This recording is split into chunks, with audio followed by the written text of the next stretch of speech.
thinking about buying a European sports car in 2026, watch this video.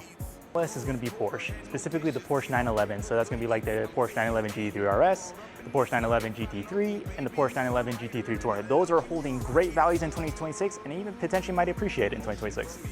Another really good option for 2026 would be a Lamborghini Huracan, all-wheel drive Lamborghini Huracans to be exact. These are holding their values really well in 2026. Third on that list will be Ferrari, big surprise, right? Specifically NA Ferraris, so like the Ferrari 812 Superfast, the Ferrari F12, and the Ferrari 458. Those are holding values great in 2026.